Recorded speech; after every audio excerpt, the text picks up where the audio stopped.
विश्व के समक्ष समस्याओं को सुलझाने की दृष्टि से G20 एक प्रमुख संगठन के रूप में उभरा है।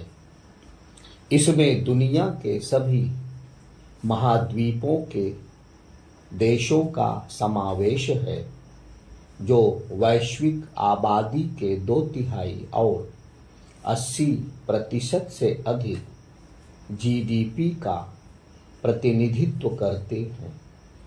ऐसे में पृथ्वी को बचाने का बड़ा दारोमदार G20 के कंधों पर है।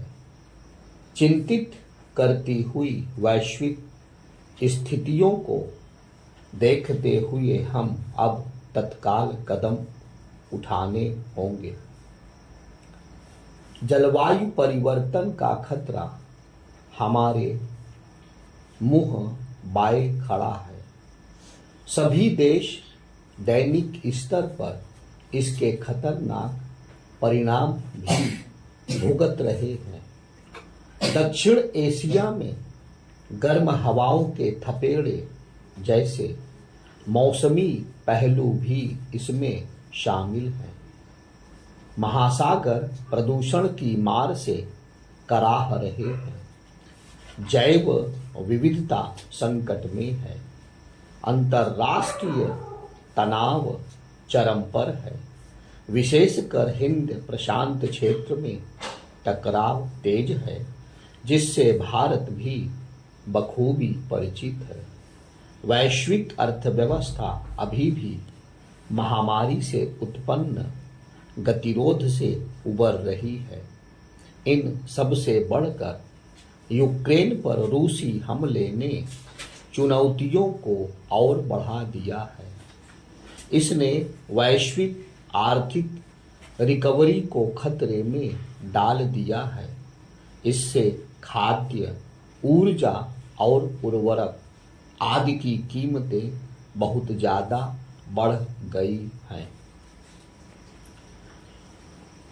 इन चुनौतियों से केवल एक अकेला देश नहीं जूझ सकता।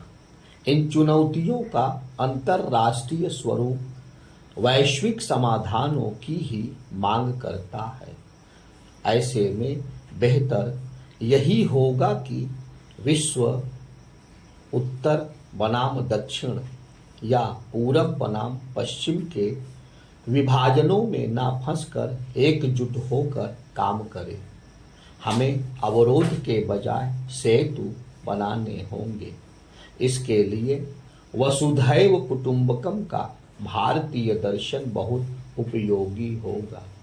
कुछ देशों के आक्रामक व्यवहार और अंतर्राष्ट्रीय विभाजनों की काट में विश्व को एक परिवार मानकर साझा भविष्य के निर्माण की मंशा ही कारगर उपाय हो सकती है।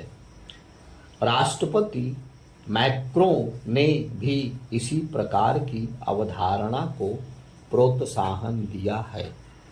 अंतर्राष्ट्रीय स्तर गठबंधन की शुरुआत के दौरान प्रधानमंत्री मोदी की उपस्थिति में भी उनके ऐसे ही विचार प्रकट हुए। इस महत्वपूर्ण पड़ाव पर भारत के हाथों में G20 की कमान देखकर फ्रांस बहुत खुश है। यह वर्ष भारत के लिए अवसर लेकर आया है कि वह वसुधैव कुटुंबकम के अपने विचार को साकार करे और पृथ्वी को सुरक्षित एवं हरित बनाने में अपने योगदान को विश्व में मान्यता दिलाए। फ्रांस पहले दिन से ही भारत की अध्यक्षता का समर्थन कर रहा है। कार्यकारी समूहों से लेकर मंत्री स्तरीय समूहों से जुड़ी बैठकों में फ्रांस की सक्रिय भूमिका रही है। हम कश्मीर से लेकर कन्याकुमारी तक आयोजित की जा रही सभी बैठकों में शामिल हो रहे हैं। हमने भारत की प्राथमिकताओं जैसे कि प्रधानमंत्री मोदी द्वारा दैनिक जीवन को सुगम बनाने से जुड़ी पहल और आपदा से निपटने के लिए उचित अवसंरचना बनाने की संकल्पना का पुरजोर समर्थन किया है। G20 अध्यक्षता का दौर अपने आधे से अधिक पड़ाव को पार कर चुका है, जिसमें 100 से अधिक बैठकें हो चुकी हैं। तो यह पड़ताल आवश्यक है कि हमने कितनी प्रगति की। इसमें कोई संदेह नहीं कि भारत अपनी अध्यक्षता में डिजिटल इंफ्रास्ट्रक्चर से लेकर वित्तीय सुधार, ऊर्जा संक्रमण और जलवायु परिवर्तन के उपाय पर चर्चा में हुई प्रगति पर गर्व कर सकता है। फिर भी दो देशों के रवैये ने इस प्रगति पर ग्रहण लगा दिया है। इस कारण एक के बाद एक बैठक में वही स्थिति उत्पन्न होती जा रही है, जहां G20 के 18 सदस्य भारत द्वारा प्रस्तावित निष्कर्षों से पूरी सहमति जताते हैं, वहीं रूस और चीन इस सहमति से में अड़ंगा लगा देते हैं। ऐसा क्यों है? गत वर्ष बाली में हुए G20 सम्मेलन में यही सहमति बनी थी कि यूक्रेन में युद्ध ने वैश्विक अर्थव्यवस्था को बुरी तरह प्रभावित किया है। इसके बावजूद रूस का अब भी यही रवैया है कि यूक्रेन में उसके आक्रमण से शेष विश्व को कोई सरोकार नहीं होना चाहिए। लेकिन यह सोच एकदम गलत है। पहली बात तो यही कि सीमाओं का अतिक्रमण और नागरिकों पर बमबारी एक सार्वभौमिक चिंता का विषय है।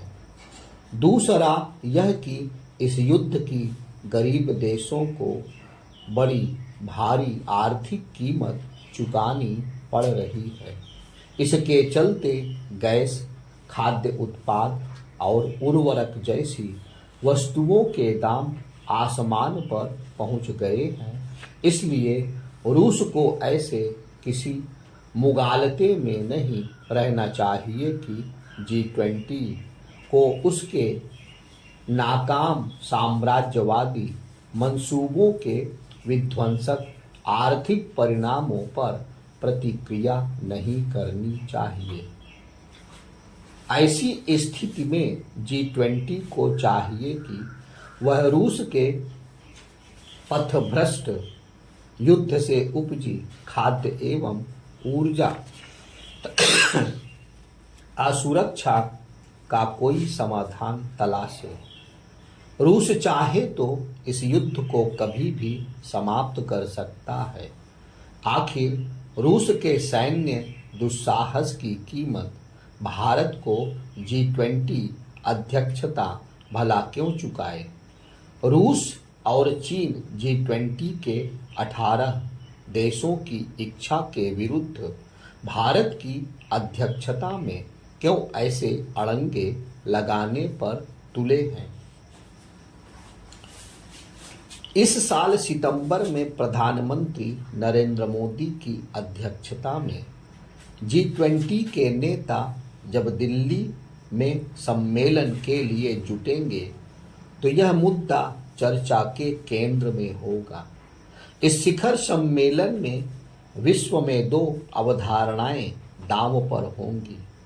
एक युद्ध में विश्वास करने वाले जो जब चाहें पड़ोसी पर हमला बोलकर उसकी जमीन हड़प लें और अंतर्राष्ट्रीय कानूनों को कुचलते रहें। दूसरी ओर होंगे वसुधैव कुटुंबकम के समर्थक और ऐसा मानने वाले कि जिसके पास शक्ति हो, आवश्यक नहीं कि वही सदैव सही हो।